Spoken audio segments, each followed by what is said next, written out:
విశేషమైనటువంటి ప్రయోజనాలను ఆశించి స్నేహితులకు అండదండగా నిలబడగలుగుతారు. వ్యాపార విస్తరణ కోసం చేసే ప్రయత్నాలలో అనుకూలమైన మార్పులు ఏర్పడతాయి. ప్రేమించిన వ్యక్తి మోసం చేస్తున్నారేమో అన్న అభద్రతా భావాన్ని కలిగి ఉంటారు. కొన్ని కార్యక్రమాల ద్వారా కొంతమందిని పంపించి ఎంక్వైరీలు చేయించడము, కాస్తంత పర్వాలేదులే అన్నట్టుగా ఆలోచనలు కలిగి ఉంటారు. మొత్తం మీద ఈ విషయాలలో మాత్రం అభద్రతా భావాన్ని కలిగి ఉంటారు. దూర ప్రయాణాలు అనుకూలంగా ఉంటాయి. ఈ రాశిలో శనిగ్రహ సంచారము కాస్తంత బద్ధకము, నీరసము, ఏమి చెయ్యాలనిపించకపోవచ్చు. ఈ విషయాలతో మాత్రం గట్టిగా దెబ్బతింటారు, నష్టపోతారు. అప్రమత్తంగా ఉండండి. యోగా మెడిటేషన్ ద్వారా ప్రయోజనాలను అందుకోగలుగుతారు. మానసికంగాను శారీరకంగాను ధైర్యాన్ని, చురుకుతనాన్ని కలిగి ఉంటారు. ఇది గ్రహించి మెలగండి. ఏలినాడి శని నడుస్తున్న వారికి ప్రధానంగా ఆర్థిక సమస్యలు రావటానికి గల ప్రధానమైన కారణం వాళ్ళకి ఏ విషయంలోనైనా కూడాను స్వయంకృతాపరాధాలు ఎక్కువగా చోటు చేసుకుంటుంటాయి. చేయాలన్న ఉన్నప్పటికీ కూడా వెనుదిరిగి వచ్చేసే విధంగా ఉండవచ్చు. చేయాలనే ప్రయత్నం కూడా కొంతమంది పిల్లలు చెయ్యరు. నాన్న పెడుతున్నారు, అమ్మ చూసుకుంటున్నారు, వీళ్ళు చేసేది కూడా చెయ్యరు. ఇందుకని నష్టపోయే అవకాశం ఎక్కువగా ఉంటుంది. అలా కాకుండా జాగ్రత్త వహించండి. ఏదైనా పెద్ద సమస్య ఉన్నట్లయితే వ్యక్తిగత జాతకాన్ని చెక్ చేయించుకొని చూసుకోగలిగితే అన్ని విధాలా బాగుంటుంది. సరైన సమయానికి తీసుకునే నిర్ణయం, పరిహారం ద్వారా మంచి ప్రయోజనాలను దక్కించుకోగలుగుతారు. వీళ్ళ విషయంలో పెద్దవాళ్ళు కూడా తప్పు చేయొచ్చు. ఇందులో ఏమాత్రం నాకు అభ్యంతరం లేదు చెప్పడానికి.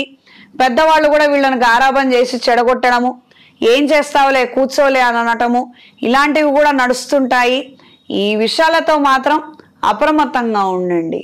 స్త్రీలకు ఈ వారం వ్యక్తిగత అభివృద్ధి రీత్యా మంచి నిర్ణయాలను తీసుకోగలుగుతారు. తృతీయ అష్టమాధిపతి అయినటువంటి శుక్రుడు ద్వితీయ స్థానంలో ఆకస్మిక ధనలాభం పొందగలుగుతారు. స్థిరచరాస్తులకు సంబంధించినటువంటి అంశాలలో మంచి పురోగతిని సాధించగలుగుతారు. వ్యక్తిగత భద్రత విషయంలో కార్యాలయంలో అప్రమత్తంగా ఉండండి. లేనిపోని అభాండాలు వేసే అవకాశం ఉంటుంది. మీరు ఎదగడం చూడలేని వాళ్ళు ఈ రకమైనటువంటి నికృష్ట చేష్టలకి పాల్పడతారు. వీళ్ళు మీ సన్నిహితులే కావచ్చు, అయిన వాళ్లే కావచ్చు.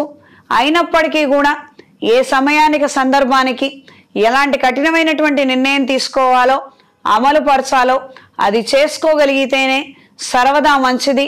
మనవాళ్లే కదా, చూసి చూడనట్టుగా ఉందామని మాత్రం నిర్లక్ష్యం చేయొద్దు. ఆరోగ్య విషయంలో తగు జాగ్రత్తలు అవసరం. పానీయాల పట్ల, విచిత్రమైనటువంటి అలవాట్ల పట్ల ఆకర్షణ చెందే అవకాశం ఉంటుంది. ఈ విషయాలలో మాత్రం ఖచ్చితమైనటువంటి క్రమశిక్షణ అవసరం. విద్యార్థులకు కాలం అనుకూలంగా ఉంటుంది. పిహెచ్డి చేసేవారికి, హైయర్ ఎడ్యుకేషన్ కోసం ప్రయత్నం చేసేవారికి కాలం అనుకూలంగా ఉంటుంది. మంచి గురువుగారు దొరుకుతారు. వాళ్ళ ఆధ్వర్యంలో మీరు ఇంటర్న్షిప్స్ తీసుకోవడము, మీరు చదువుకోగలిగేలాగా మంచి మార్పులు ఏర్పడతాయి. ఈ వారం మీనరాశి వారికి కలిసొచ్చే రంగు పసుపు, కలిసొచ్చే దిక్కు పడమర, కలిసొచ్చే సంఖ్య 4. ప్రతిరోజు దుర్గాదేవి ఖడ్గమాల స్తోత్రాన్ని పఠించండి.